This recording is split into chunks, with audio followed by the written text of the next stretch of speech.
the Cleveland Browns Dog Pound South podcast, part of the Fanatical Elves Network, part of the Fans First Sports Network, brought to you by Hemisphere Coffee. I'm your host, Steve Gill, on this wonderful Sunday morning here in Nashville. It's going to be hot as Hades. Welcome to the South.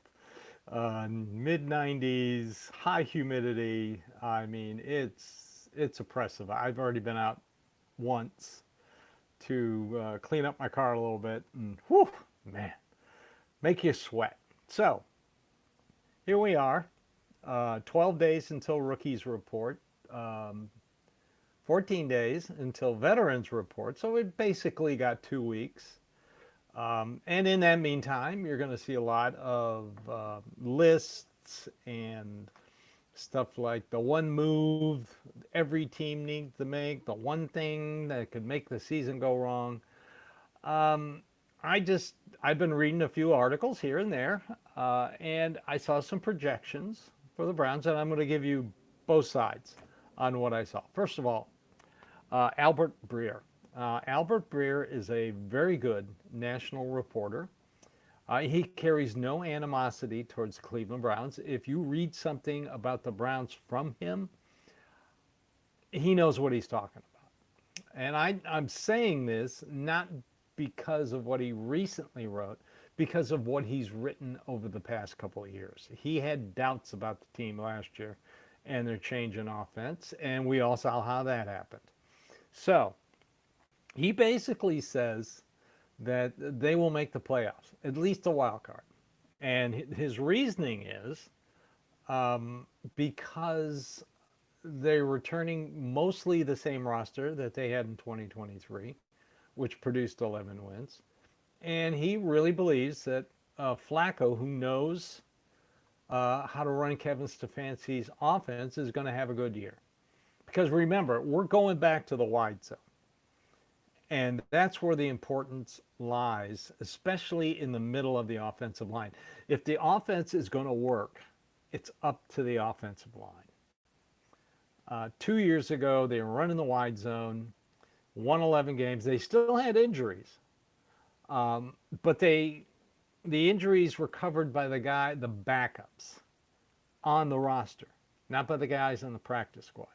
Last year, they started the season with 2 tackles who should have never saw on the field for the entire year. And they have to go up against the Dallas Cowboys and Micah Parsons. That was a recipe for disaster right off the bat. So you've got the tale of 23 and the tale of 24. Plus in 24, they were running a brand new offense. They had personnel to run a wide zone. And it just wasn't going to work. And here's why. I have a few pet peeves when I watch my favorite football teams. One is penalties. I hate penalties. Penalties are easy corrections. And number 2 is getting to the offensive line out of the huddle quickly. And they are related.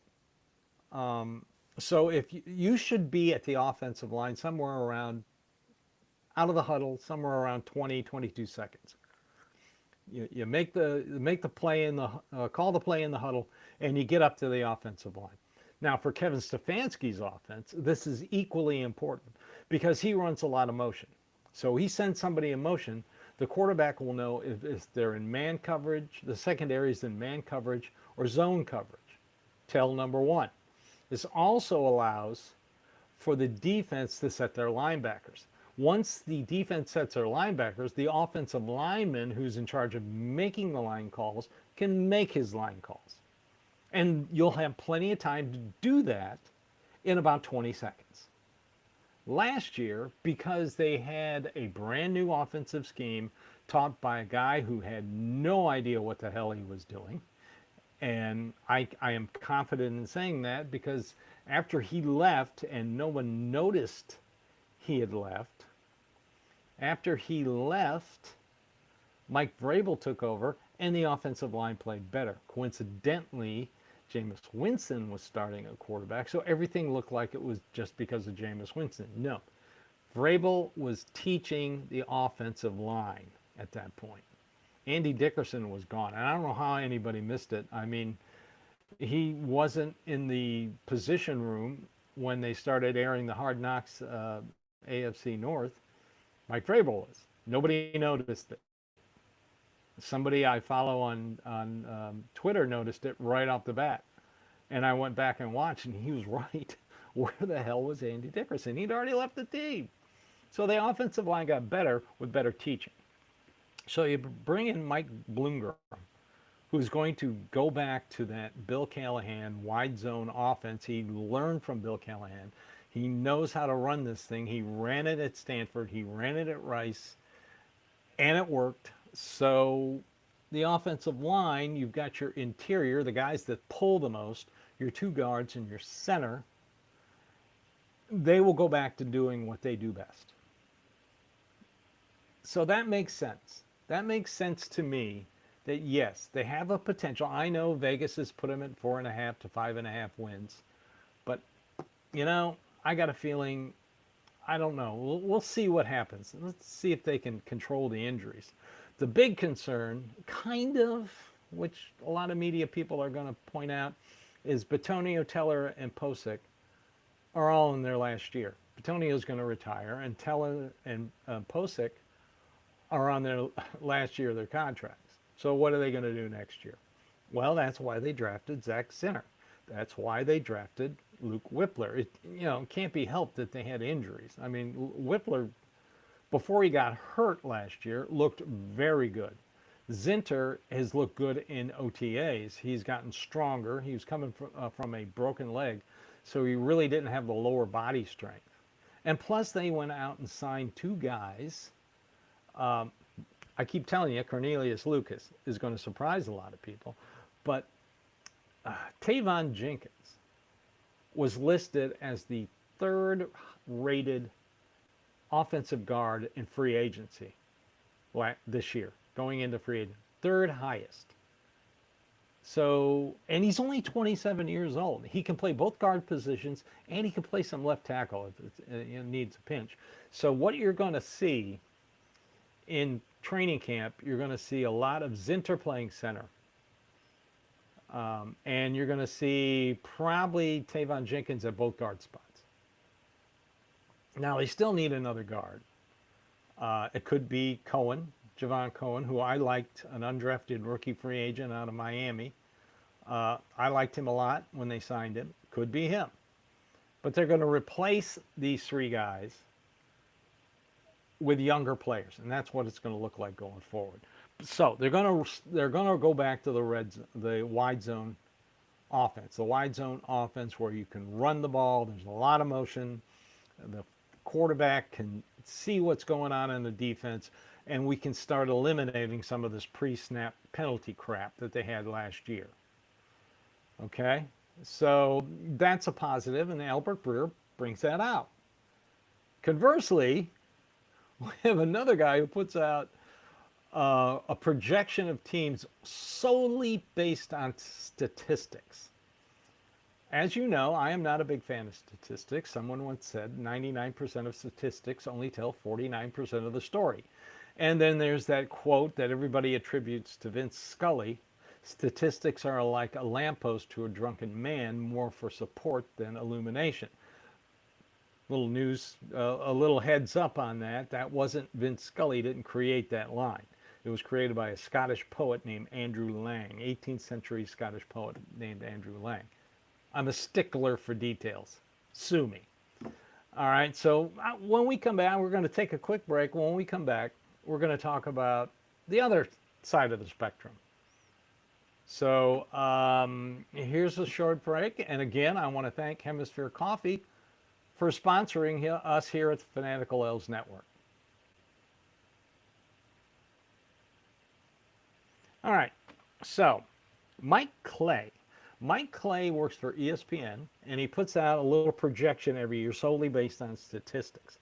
He did the Browns, and I found a lot of problems with his analysis because, like I said, 99% of statistics only tell 49% of the story. So let's start with quarterback. He does not think they're going to do well at quarterback because he is projecting Kenny Pickett as the starter. He's totally discounting Joe Flacco. Now, yes, you will see a lot of Kenny Pickett when training camp starts. He will be taking a lot of snaps because basically the Browns don't want to play a rookie in 2025. They still want to win. That's their goal. That's what they're prioritizing, to be successful in 2025. And you can't do that with a rookie. I'm sorry, you just can't. A Jalen Daniels and a C.J. Stroud and come around once in a while. Sanders and Gabriel aren't either one of them. So that leaves Pickett and Flacco. So they're going to look at Pickett as much as humanly possible because they have to pick between him and Flacco. Flacco already knows the offense. He really doesn't need a lot of snaps. So you're going to see a lot of Kenny Pickett, and you're going to see a lot of people saying, oh, Kenny Pickett's going to be the starter. He's getting all snaps. No, not necessarily. It's twofold. If he does turn into a guy like Sam Darnold did this past year with the Vikings, I don't see a problem with that. That means the Browns are winning. Sign me up. I'm good with that. Or you can showcase him a little bit because quarterbacks get hurt in spring training. They always do. And maybe you can turn Kenny Pickett into, I don't know, maybe a third round pick this coming year. Maybe, who knows? Andrew Berry's very good at getting picks. But to discount completely, and I understand why. He basically saying that it's impossible for Flacco to play all 17 games. Well, he was available in Indy for all 17 games. And a lot of people bring up how he played in Indianapolis last year. Believe me, I watched about 5 games. I live in an AFC South city. So when the Browns were on prime time and the Titans weren't on, like they had a 3 o'clock game, I'd click on, show 3 or 4 different games at once. And I'd always pick the Colts if they weren't on locally.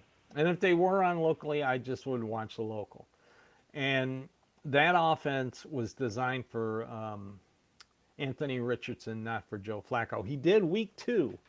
He did go into Pittsburgh and beat the Steelers with that Colts team. A lot of people forget about that. And he had a damn good game doing it. So, he knows how to beat AFC North teams.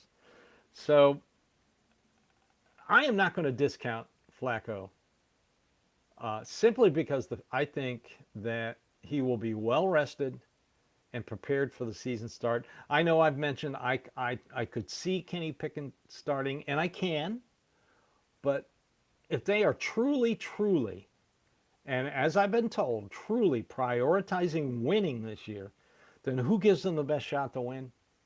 Joe Flacco. All right, Mike Clay also mentioned the running game. He really didn't get a lot of credence to the running game because simply he doesn't know they're going back to the wide zone offense that works so well in the running game. I mean, hell, when Nick Chubb got hurt, Jerome Ford still had over almost 900 yards rushing. So he projects that Quinshon Judkins will have 1,050 yards rushing.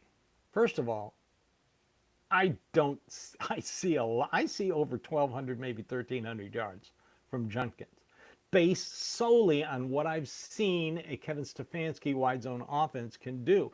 But here's the kicker. Here's the one stat that just shows he doesn't know what the hell he's talking about. Dylan Sampson. He projects Dylan Sampson will have 47 carries and 202 yards. No. Unless he gets hurt, no. I saw this kid at the University of Tennessee. I live in an SEC town. I went to an SEC school. Just like the Big Ten is shown throughout, if you live in a Big Ten city, you get nothing but Big Ten games on streaming on TV. If you live in an SEC city, all you get is SEC games. And especially University of Tennessee in Nashville, Tennessee. He 47 for the 17 games. He projects he's only going to have 47 carries and 202 yards. And then he doesn't even talk about Jerome Ford. See, this is where stats can take you down a road you really don't want to go. Now, the wide receiver room, a lot of people are concerned about it, and there is a legitimate concern. You've got Jerry Jeudy, you've got Tillman, who up and down, and you've got Devontae Johnson. Which one's going to show up? Well, he does give credit to Jeudy, Tillman, and Johnson. He said 3 of them are going to have good years. Matter of fact, he says Cedric Tillman is going to have a breakout year. But the receiver number 4 on his projections are Jamari Thrash with 2 catches. 2. I don't see that happening. Then he moves to the tight end. Njoku is going to have his normal Njoku year, and Harold Fannin disappears. Have you never seen a Kevin Stefanski wide zone offense with multiple tight ends? He loves, think back to Njoku and Harrison Bryant. That's all you got to do. Just watch highlights of that, and you'll figure out that Harold Fannin will be better than Harrison Bryant, or even Austin Hooper. Remember Hooper? Fall down every time he gets the ball, but still they had production with 2 tight ends. That's what Kevin Stefanski does with his offense. And to sit there and actually project one tight end having a normal year and another tight end not having anything of substance, that's ludicrous. Fourth area of my concern with his defense. Now, this just mystifies me. He's projected the Browns to be 28th in tackle, 27th in sacks, and dead last in the league in the interceptions. And then he turns around and ranks them 18th out of all the teams, near middle of the pack. Explain this to me like I'm a 9-year-old. How can you be that bad at tackles, sacks, and interceptions and still be middle of the pack? See, you break down your analysis, you use a heavy dose of statistics, and you miss what's right in front of your eyes. They've gotten better on the defensive line. Mason Graham. Jim Schwartz went to Andrew Berry and said, look, I need strength up the middle. And what did he do? He got a Mason Graham. Everybody said he was a top 5 pick. Everyone. Every draft analysis. And then Carson Schwarzenegger, the linebacker. And I keep going back to Cleveland Browns Daily when Nathan Zagura asked Dane Bugler, because of the JOK injury, what's the one linebacker? What linebackers, plural, can the Browns draft to make up for the fact that JOK may not play? He only mentioned one, Carson Schwarzenegger. He said the guy just pops on tape. You watch his tape and he just flies off the screen. He's a tackle machine. So Jim Schwartz asked for more strength up the middle. He got it in the draft. He loves Malik Collins. Dalvin Tomlinson was very good, but he's a 2-technique nose tackle type. Malik Collins is a 3-technique who's going to bring pressure to the quarterback. Again, go back and watch the Super Bowl and see what the Eagles' defensive line did against who everybody thinks is the best quarterback in the league. And they did it without blitzing. It's just pure pressure. And that's what Jim Schwartz wants to build, pure pressure. All right. So that's my rant for the day. In the next 2 weeks, you're going to see a lot of crap. I love the lists. I like reading those. Sometimes when a website, the one thing the team is missing is totally off board. But don't believe everything you read in the statistics. I mean, yeah, I know. And people will sit there and say, well, they couldn't run the ball last year. Look at the stats. Well, you look at the stats and then you remember that sacks are added into rushing yards. And having watched last year's game, I watched the New York Giants sack Deshaun Watson 6 times before halftime. And they weren't little sacks. They weren't 2-3 yards. These were double yardage, 10, 11, 15, 19-yard sacks. Raiders got to him a lot. Eagles got to him a lot. That reduces a team's rushing yards. That's where it comes off of. So if anybody tell, well, they sucked, they couldn't run the ball last year. Well, yeah, they couldn't because they were playing an offense that none of the offensive line were ready for, and they had a guy teaching it who was not qualified to teach it. And you got to add in the quarterback sacks. So that's it for today. I want to thank you for watching, listening, following, and subscribing. Please go to YouTube and subscribe for all our shows here at the Fanatical Elves Network. And also, like to thank our sponsor, Hemisphere Coffee, where they shake the hands of the farmer. I hope everybody has a great Sunday. Hopefully the Guardians can get off the snide. They need to bring in a bat next year. I'm sorry. They have to. Let's get the young kids up. September, I want to see wholesale kids coming from Columbus. I want to see these young bats, see what they can do the last month of the season. Because this team is not going to make the playoffs. I'm just sorry. I used to be a baseball analyst here locally on an ESPN affiliate. You can see it. They're trying too hard right now. And it's just not going to happen for this year. I wish it was. It would have been a great story. But again, Cavs fail. Guardians are failing. It's up to the Browns to bring us some good news in 2025. So everybody, have a great day. This has been the Cleveland Browns Dog Pound South podcast, part of the Fanatical Elves Network, part of the Fans First Sports Network. I'm your host, Steve Gill. And as always, go Browns.